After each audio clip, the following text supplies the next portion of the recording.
গণ অভ্যুত্থানে সরকার পতনের পর সভানেত্রী শেখ হাসিনার মতো ভারতে পালিয়ে যান আওয়ামী লীগের শীর্ষ নেতাদের একটি বড় অংশ। প্রায় ৭০ জন সাবেক সংসদ সদস্য ও মন্ত্রীসহ পশ্চিমবঙ্গে বসবাস করছেন দলটির প্রথম সারির অন্তত ২০০ নেতা। কলকাতা, দিল্লি, ত্রিপুরা ও উত্তরবঙ্গের বিভিন্ন জায়গায় ছড়িয়ে থাকা অনুসারীদের সংখ্যা ছাড়াতে পারে হাজারের ঘর। সেখান থেকেই পলাতক নেতারা চালাচ্ছেন দলীয় কার্যক্রম। হোয়াটসঅ্যাপ, টেলিগ্রামে গোপন গ্রুপের মাধ্যমে দিচ্ছেন নানা কর্মসূচি। এমনকি শেখ হাসিনার সাথেও রয়েছে সবার যোগাযোগ। সম্প্রতি প্রভাবশালী গণমাধ্যম বিবিসি বাংলার এক প্রতিবেদনে উঠে আসে এসব তথ্য।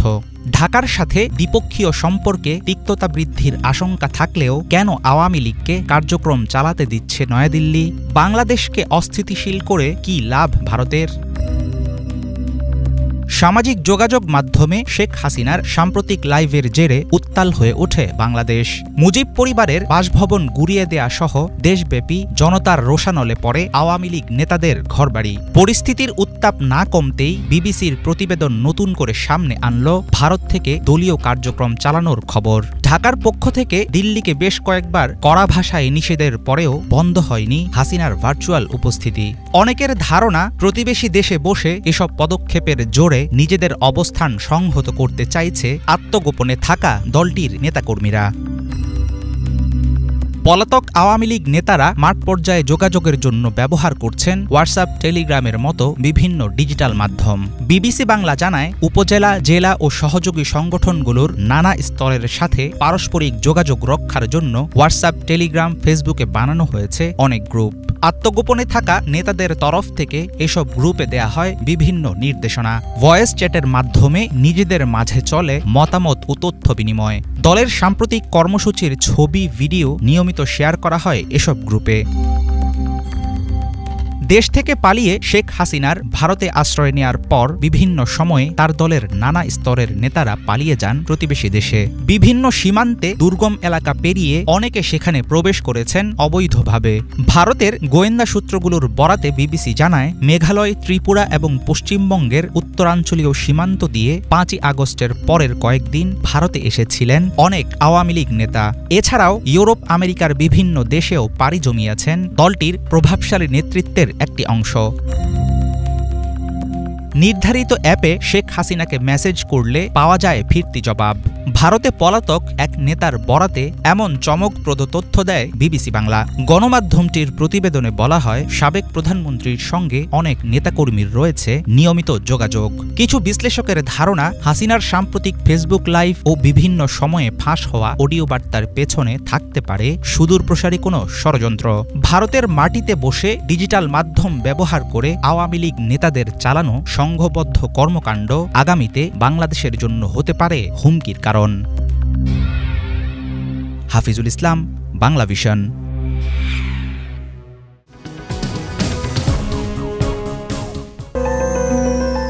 মার্কিন প্রেসিডেন্ট ডোনাল্ড ট্রাম্পের সাথে বৈঠকের জন্য আগামী বুধ ও বৃহস্পতিবার যুক্তরাষ্ট্র সফরে যাচ্ছেন ভারতের প্রধানমন্ত্রী নরেন্দ্র মোদী। ট্রাম্প দ্বিতীয় মেয়াদে ক্ষমতায় বসার পর এটিই হতে যাচ্ছে তাদের প্রথম সাক্ষাৎ। দক্ষিণ পূর্ব এশিয়া ও আন্তর্জাতিক পরিমণ্ডলের সাম্প্রতিক পরিস্থিতির প্রেক্ষাপটে ট্রাম্প মোদীর আসন্ন এ বৈঠক নিয়ে ব্যাপক কৌতূহল তৈরি হয়েছে। বিশেষ করে চলমান রাজনৈতিক বাস্তবতা ও ঢাকা দিল্লির মধ্যে কূটনৈতিক উত্তেজনার মাঝে বাংলাদেশের দিক থেকে এ বৈঠক নিয়ে আছে বাড়তি কৌতূহল। এরই মাঝে ট্রাম্প মোদীর আসন্ন এ বৈঠকে বাংলাদেশ অন্যতম আলোচনার বিষয় হতে পারে বলে আভাস দিয়েছেন ভারতের পররাষ্ট্র সচিব বিক্রম মিশ্রি। শুক্রবার এক সংবাদ সম্মেলনে তিনি বলেন, ভারত যুক্তরাষ্ট্র দ্বিপক্ষীয় সম্পর্কের মধ্যে আঞ্চলিক বিভিন্ন ইস্যু নিয়ে আলোচনা ও পর্যালোচনা গুরুত্বপূর্ণ একটি বিষয়। এর আওতায় ট্রাম্প মোদীর বৈঠকে ঠিক কি নিয়ে কথাবার্তা হবে তা চূড়ান্ত করা হয়নি। তবে বৃহত্তর আঞ্চলিক স্থিতিশীলতা ও নিরাপত্তা বিষয়ক ইস্যুতে বাংলাদেশ নিয়ে আলোচনার বিষয়টি উঠে আসতে পারে। বৈঠকে বাংলাদেশের চলমান রাজনৈতিক পরিস্থিতি নিয়েও আলোচনা হতে পারে উল্লেখ করে বিক্রম মিশ্রি বলেন, ভারত সবসময়ই বাংলাদেশের সাথে গঠনমূলক সম্পর্ক রক্ষার ব্যাপারে প্রতিশ্রুতিশীল। কোনো ধরনের উত্তেজনা না বাড়িয়ে সম্পর্ককে ইতিবাচক খাতে প্রবাহিত করা দুই দেশের জন্যই জরুরি। সম্প্রতি ভারতের আশ্রয়ে থাকা বাংলাদেশের ক্ষমতাচ্যুত সাবেক প্রধানমন্ত্রী শেখ হাসিনার প্রকাশ্যে বক্তব্য দেয়া নিয়ে ঢাকা ও দিল্লির মাঝে নতুন করে উত্তেজনা বাড়ছে। দেখা দিয়েছে কূটনৈতিক টানাপোড়েন। গণ অভ্যুত্থানের মধ্য দিয়ে উঠে আসা অন্তর্বর্তী সরকারের প্রতি দিল্লি শুরু থেকেই বিরাগভাজন বলে অভিযোগ উঠছে। এ নিয়ে ভারতের অভ্যন্তরীণ রাজনীতিতেও পক্ষে বিপক্ষে অনেক আলোচনা সমালোচনা চলছে। সরকারি আশ্রয়ে থেকে শেখ হাসিনার সাম্প্রতিক বক্তব্য দেওয়ার বিষয়টি নিয়েও আপত্তি তুলছেন ভারতীয় অনেক কর্মকর্তা। এতে করে ভারত বাংলাদেশ সম্পর্কে নেতিবাচক প্রভাব পড়া নিয়ে উদ্বিগ্ন তারা। উদ্ভূত পরিস্থিতিতে শেখ হাসিনার সাম্প্রতিক বক্তব্য দেওয়ার ব্যাপারে ভারতের কোনো সংশ্লিষ্টতা নেই বলে জানিয়েছেন বিক্রম মিশ্রি। তিনি বলেন, ওই বক্তব্য দেওয়ার বিষয়টি শেখ হাসিনার ব্যক্তিগত উদ্যোগ। এর সাথে ভারত সরকারের নীতিকে গুলিয়ে ফেলা ঠিক হবে না। এদিকে শেখ হাসিনাকে ফেরত পাঠানো না হলে ঢাকায় ভারতীয় হাইকমিশনের ওপর হুমকি আসতে পারে। এমন জল্পনা প্রসঙ্গে ভারতের পররাষ্ট্র সচিব বলেন, কূটনৈতিক স্থাপনার নিরাপত্তা নিশ্চিতের দায়িত্ব বাংলাদেশের। বাংলাদেশ এ দায়িত্ব সম্পর্কে সচেতন বলে মনে করেন তিনি। সংবাদ সম্মেলনে ধানমন্ডি ৩২ নম্বরে শেখ মুজিবুর রহমানের বাড়ি গুড়িয়ে দেওয়ার বিষয়টিকে দুর্ভাগ্যজনক বলে অভিহিত করেন ভারতের পররাষ্ট্র সচিব। ট্রাম্পের সাথে বৈঠকে বাংলাদেশ ইস্যুতে মোদি ক্ষমতাচ্যুত আওয়ামী লীগকে আনুকূল্য পাইয়ে দেবার চেষ্টা করতে পারেন বলে মনে করছেন অনেক বিশ্লেষক। আওয়ামী লীগের নেতাকর্মীদের একাংশের ধারণা, বাংলাদেশ নিয়ে ট্রাম্পের অবস্থানই অন্তর্বর্তী সরকারের ভাগ্য নির্ধারণ করবে। সার্বিক প্রেক্ষাপটে মোদির আসন্ন যুক্তরাষ্ট্র সফরকে ব্যাপক গুরুত্বের সাথে দেখা হচ্ছে। এদিকে দক্ষিণ পূর্ব এশিয়ার আঞ্চলিক ভূরাজনীতির প্রশ্নে ট্রাম্প মোদির বৈঠকে বাংলাদেশ ছাড়াও পাকিস্তান, চীন সহ অন্যান্য দেশ গুরুত্ব পাবে বলে মনে করছেন বিশ্লেষকরা। সব মিলিয়ে এ বৈঠকের ফল হিসেবে আগামীতে এই অঞ্চলের রাজনীতিতে নতুন নতুন সমীকরণ দেখা যেতে পারে বলে মনে করছেন তারা। হিজল জোবায়ের, বাংলা ভিশন। बांग्लादेश का सिचुएशन तो ठीक नहीं है। আবারও বাংলাদেশ সম্পর্কে বিতর্কিত মন্তব্য করেছেন ভারতের উত্তর পূর্বাঞ্চলীয় রাজ্য ত্রিপুরার মুখ্যমন্ত্রী মানিক সাহা। শনিবার আগরতলায় সাংবাদিকদের সাথে আলাপকালে তিনি বলেন, ভারতকে ছাড়া বাংলাদেশ চলতে পারে না। তার এই মন্তব্য দেশটির দৈনিক দ্য ইন্ডিয়ান এক্সপ্রেসে প্রকাশিত হয়েছে। প্রতিবেদনে বলা হয়, ত্রিপুরার মুখ্যমন্ত্রী মানিক সাহার মতে ভারত ছাড়া বাংলাদেশে কোনো কার্যক্রম চলা সম্ভব নয়। এ সময় যে সকল দ্বিপাক্ষিক প্রকল্প বাংলাদেশ ও ভারতের মধ্যে সম্পন্ন হয়েছে অথবা সমাপ্তির কাছাকাছি, সব কার্যক্রম ভবিষ্যতে শুরু হবে বলেও প্রত্যাশা করেন মুখ্যমন্ত্রী। তিনি বলেন, তারা ইতোমধ্যে বাংলাদেশে বিশেষ অর্থনৈতিক অঞ্চল SEZ গড়ে তুলেছেন এবং মৈত্রী সেতু নির্মিত হয়েছে। বাংলাদেশের আখাউড়া ও ত্রিপুরার আগরতলার মাঝে রেল সংযোগ রয়েছে। সবকিছু প্রস্তুত। তিনি অভিযোগ করেন, বর্তমানে বাংলাদেশের সমস্যা চলছে, তবে তিনি নিশ্চিত যে ভবিষ্যতে আন্তর্জাতিক রেলপথ সংযোগ চালু হবে। তার বিশ্বাস এই সমস্যার সমাধান হবে, কারণ বাংলাদেশ ভারতকে ছাড়া চলতে পারে না। এর আগেও গত বছরের ডিসেম্বর মাসে ত্রিপুরার এই মুখ্যমন্ত্রী বাংলাদেশে অস্থিরতা চলছে বলে মন্তব্য করেছিলেন। সে সময় তিনি বলেছিলেন, ত্রিপুরাকে বাংলাদেশের সাথে সংযুক্ত করে হাতে নেওয়া বেশ কয়েকটি প্রকল্প সেখানকার অস্থিরতার কারণে বিলম্বিত হচ্ছে। তিনি আরও বলেছেন, উভয় দেশকে সংযুক্ত করে ফেনী নদীর ওপর নির্মিত মৈত্রী সেতু প্রস্তুত হওয়া সত্ত্বেও তা ব্যবহার করা যায়নি। এই সেতুটি 2021 সালে বাংলাদেশের পতিত স্বৈরাচারী শাসক শেখ হাসিনার আমলে উদ্বোধন করা হয়েছিল। মানিক সাহা বলেন, দুই দেশের পণ্য পরিবহনের জন্য ফেনী নদীর ওপর নির্মিত সেতু, সাবরুমের সমন্বিত চেকপোস্ট ও সিপাহীজলা জেলার আন্তর্জাতিক নৌপথ পরিবহন সহ অন্যান্য প্রকল্পগুলো সরকারিভাবে উদ্বোধন করা হয়েছিল। তিনি আরও বলেন, ত্রিপুরার বোধজং নগর রাবার ইন্ডাস্ট্রি থেকে উৎপাদিত পণ্য সামগ্রী বাইরে যাচ্ছে, বাংলাদেশেও যাওয়ার কথা ছিল। আবারও তিনি দাবি করেন, বাংলাদেশের বর্তমান পরিস্থিতির কারণে এখন তাদের অপেক্ষা করতে হবে এবং তাদের ছাড়া বাংলাদেশের উন্নয়ন কোনোভাবেই সম্ভব নয়। ত্রিপুরার মুখ্যমন্ত্রী বলেছেন, মৈত্রী সেতু নিয়ে ভারতের অনেক আশা আকাঙ্ক্ষা রয়েছে। সেটিকে দক্ষিণ পূর্ব এশিয়ার প্রবেশদ্বার বানাতে চান। সবকিছু প্রস্তুত আছে, তবে এখন শুধু যথাযথ সময়ের অপেক্ষা করতে হবে। তার মতে বাংলাদেশের আখাউড়া ও ত্রিপুরার আগরতলার মাঝে যে রেল সংযোগ রয়েছে তা চালু করা গেলে আগরতলা থেকে কলকাতায় যেতে মাত্র 7 থেকে 8 ঘণ্টা সময় লাগবে। ইফাত জাহান, বাংলা ভিশন। हिंदुस्तान की हत्या की है, सिर्फ मणिपुर की नहीं, हिंदुस्तान की हत्या की है। इनकी কিছুদিন আগেই ভারতের মণিপুর রাজ্যের জাতিগত সংঘাত ইস্যুতে লোকসভায় এভাবেই ক্ষোভ ঝেড়েছিলেন কংগ্রেস নেতা রাহুল গান্ধী। জাতিগত সংঘাতে গত 2 বছর ধরে অশান্ত ভারতের 7 সিস্টার্সের রাজ্য মণিপুর। দীর্ঘদিন ধরেই রাজ্যের মুখ্যমন্ত্রী বীরেন সিংয়ের পদত্যাগের দাবি তুলে আসছিলেন বিরোধী নেতারা। অবশেষে সহিংসতা থামাতে ব্যর্থ হওয়ার দায় নিয়ে মুখ্যমন্ত্রীর পদ থেকে ইস্তফা দিলেন বীরেন সিং। দেশটির সংবাদ মাধ্যম এনডিটিভি জানিয়েছে, রবিবার সন্ধ্যায় রাজ্যের গভর্নরের কাছে নিজের পদত্যাগপত্র হস্তান্তর করেছেন মুখ্যমন্ত্রী বীরেন সিং। ধারণা করা হচ্ছে দলীয় কোন্দল থামাতে ও রাজ্য সরকারের বিরুদ্ধে কংগ্রেসের সম্ভাব্য অনাস্থা ভোটে হেরে যাওয়ার আশঙ্কায় মুখ্যমন্ত্রীর পদ ছেড়েছেন বীরেন সিং। এর আগে তিনি 14 জন বিধায়ককে সঙ্গে নিয়ে দিল্লিতে বিজেপি সভাপতি জেপি নাড্ডা ও কেন্দ্রীয় স্বরাষ্ট্রমন্ত্রী অমিত শাহের সঙ্গে সাক্ষাৎ করেন। 60 সদস্যের মণিপুর বিধানসভার আর কোনো সদস্যকে নিজের পক্ষ দেখাতে ব্যর্থ হন তিনি। মাত্র 15 মিনিটের সেই বৈঠকের পর ইম্ফলে ফিরেই মণিপুরের মুখ্যমন্ত্রীর পদ থেকে ইস্তফা দেন বীরেন। দেশটির সংবাদ মাধ্যম বলছে, মণিপুর বিধানসভায় অনাস্থা প্রস্তাব আনার বিষয়ে ভাবনা চিন্তা করছিল কংগ্রেস। এছাড়া বীরেনের নেতৃত্ব নিয়ে অসন্তুষ্ট ছিলেন রাজ্যের বিজেপি বিধায়করাও। ভোটাভুটি হলে বীরেন সরকারের পতনের সম্ভাবনা রয়েছে এমন আশঙ্কা তৈরি হয় সেখানে। এর মাঝে বীরেনের পদত্যাগ ছাড়া আর কোনো গতি ছিল না। কংগ্রেস তার এই ইস্তফাকে নিজেদের দাবির স্বীকৃতি বলে উল্লেখ করেছে। পদত্যাগপত্রে বীরেন সিং লিখেছেন, মণিপুরের মানুষের সেবা করতে পেরে আমি সম্মানিত। কেন্দ্রকে অনুরোধ জানিয়ে তিনি আরও লিখেন, হাজার হাজার বছরের ইতিহাস সমৃদ্ধ মণিপুরের আঞ্চলিক অখণ্ডতা বজায় রাখা, অবৈধ অনুপ্রবেশকারীদের ফেরত পাঠানো, মাদক সন্ত্রাসবাদের বিরুদ্ধে লড়াই চালিয়ে যাওয়ার মতো বিষয়ের উপরে অগ্রাধিকার দিতে হবে।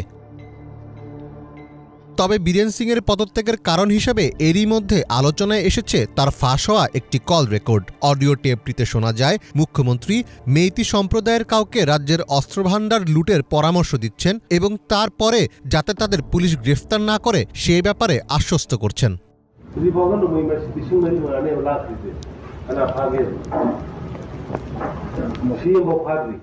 এর প্রেক্ষিতে কুকি সম্প্রদায়ের এক ব্যক্তি সুপ্রিম কোর্টে অভিযোগ করেন মুখ্যমন্ত্রী রাজ্যে সহিংসতা উস্কে দিয়েছেন। এরপর মুখ্যমন্ত্রীর কণ্ঠস্বর পরীক্ষার জন্য অডিও রেকর্ডটি ফরেনসিক ল্যাবে পাঠানো হয়। বেসরকারি ফরেনসিক ল্যাবরেটরি ট্রুথ ল্যাবের রিপোর্ট বলছে মুখ্যমন্ত্রীর কণ্ঠস্বর 93% সঠিক। এরপর থেকে বীরেন সিংয়ের বিরুদ্ধে প্রতিবাদ আরও তীব্র হয়ে ওঠে। ভারতের স্বাধীনতার পরবর্তী ইতিহাসে বীরেন সিংয়ের সময়কালকে মণিপুরের অন্যতম রক্তক্ষয়ী সময় হিসেবে চিহ্নিত করতে শুরু করেছে ভারতের সাংবাদিক ও ইতিহাসবিদদের একাংশ। 1.5 বছরের বেশি সময় সংখ্যাগরিষ্ঠ মেইতি সম্প্রদায়, কুকিসহ অন্যান্য জাতিগোষ্ঠীর সংঘর্ষে 2.5 শতাধিক মানুষ নিহত হয়েছেন। এছাড়াও গৃহহীন হয়েছেন হাজারো মানুষ। মীর ফজলে রাব্বি, বাংলা ভিশন।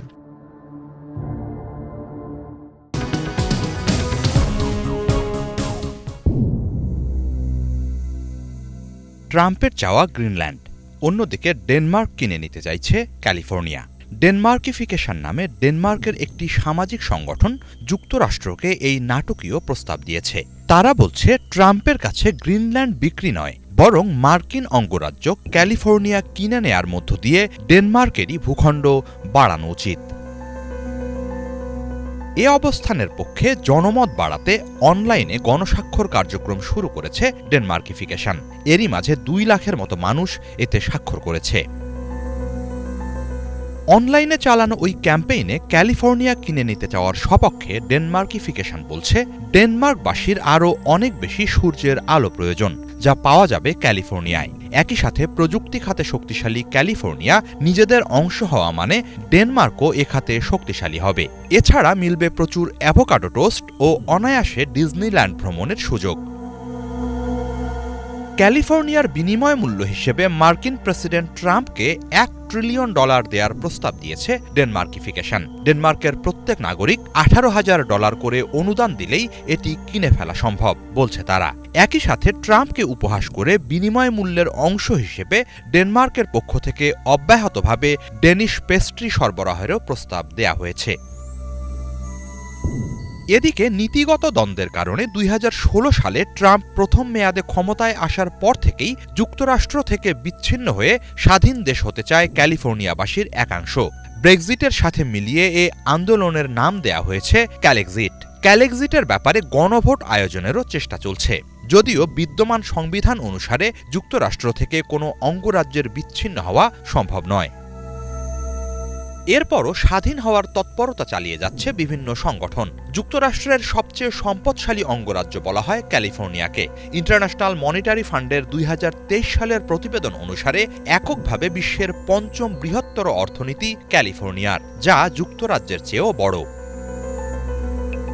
অন্যদিকে ফেডারেল সরকারের সাথে নীতিগত দ্বন্দ্বের কারণে বরাবরই ডেমোক্র্যাটদের দখলে থাকা ক্যালিফোর্নিয়ার প্রতি বিরূপ মনোভাব পোষণ করে আসছেন ট্রাম্প। কিছুদিন আগেও একে যুক্তরাষ্ট্রের সবচেয়ে বাজে ও নষ্ট হয়ে যাওয়া অঙ্গরাজ্য বলে গালমন্দ করেছেন তিনি। সার্বিক প্রেক্ষাপটে প্রায় ৩০% মানুষ স্বাধীন ক্যালিফোর্নিয়ার সপক্ষে। এই টানাপোড়েনের মাঝেই ডেনমার্কিফিকেশনের পক্ষ থেকে ক্যালিফোর্নিয়া কিনে নিতে চাওয়ার প্রস্তাব অঙ্গরাজ্যটির স্বাধীনতাকামী অংশকে নতুন করে উজ্জীবিত করতে পারে বলে অভিমত অনেক বিশ্লেষকের। ট্রাম্প ক্ষমতায় বসার পরপরই গ্রিনল্যান্ড, কানাডা, গাজা সহ বিভিন্ন দেশ বা অঞ্চল কিনে নেয়া কিংবা দখলের হুমকি দিয়ে চলেছেন। এর জোরালো সমালোচনা করছেন তারা। এরই মাঝে ডেনমার্ক তাদের নিয়ন্ত্রণে থাকা গ্রিনল্যান্ড কিনে নেয়ার ব্যাপারে ট্রাম্পের প্রস্তাব প্রত্যাখ্যান করেছে। এই অঞ্চল কোনো মতেই বিক্রির জন্য নয় বলে শক্তভাবে জানিয়ে দিয়েছে তারা। হিজল জোবায়ের, বাংলাভিশন।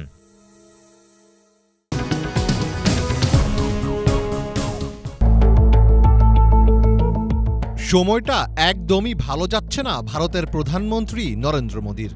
যুক্তরাষ্ট্র থেকে অবৈধ ভারতীয়দের শেকলে বেঁধে দেশে ফেরত পাঠানোর ঘটনায় আন্তর্জাতিক অঙ্গনে লজ্জার মুখে পড়তে হয়েছে দেশটির সরকার প্রধানকে। এবার আবারও বিব্রতকর অবস্থায় পড়লেন নরেন্দ্র মোদী, আর তাও কিনা একেবারে বিশ্বমঞ্চে প্রভাবশালী বিশ্ব নেতাদের সামনে।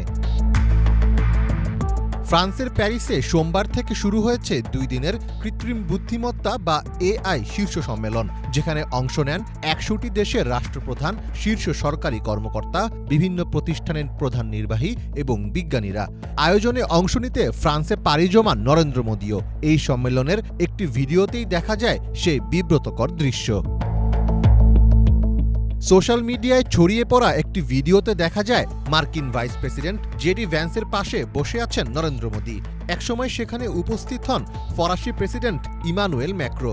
সবার সঙ্গে হাত বাড়িয়ে কুশল বিনিময় করছিলেন তিনি, কিন্তু তার সামনে বসে থাকা মোদী করমর্দনের জন্য হাত বাড়ালে তাকে পুরোপুরি এড়িয়ে যান ম্যাক্রো।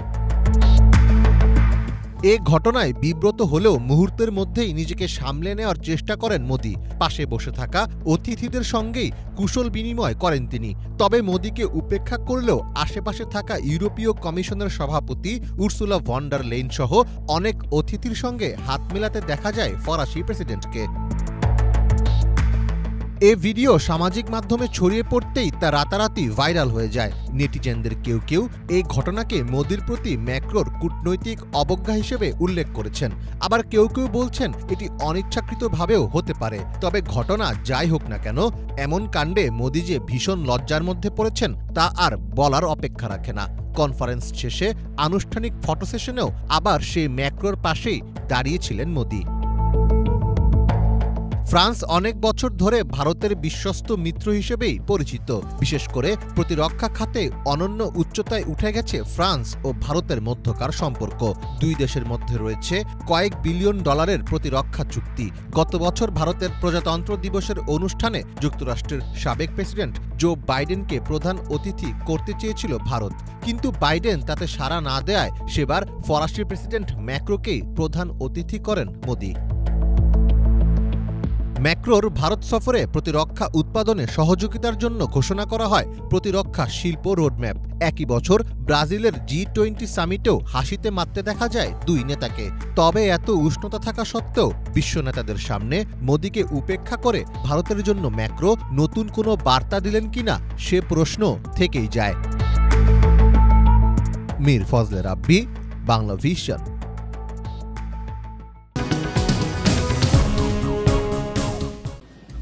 শেখ হাসিনা পালিয়ে যাওয়ার পর থেকে একের পর এক ভিত্তিহীন সংবাদ প্রকাশ করে আসছে ভারতীয় বেশ কিছু গণমাধ্যম। কিন্তু এবার সশরীরে আয়নাঘর দেখে হতবাক হয়ে গেলেন ভারতীয় এক সাংবাদিক। 12 ফেব্রুয়ারি অন্তর্বর্তীকালীন সরকারের প্রধান উপদেষ্টা ডক্টর মোহাম্মদ ইউনূস আয়নাঘর খ্যাত বন্দিশালাগুলো পরিদর্শন করেন। সাথে উপস্থিত ছিলেন দেশ বিদেশের গণমাধ্যমের প্রতিনিধিরাও।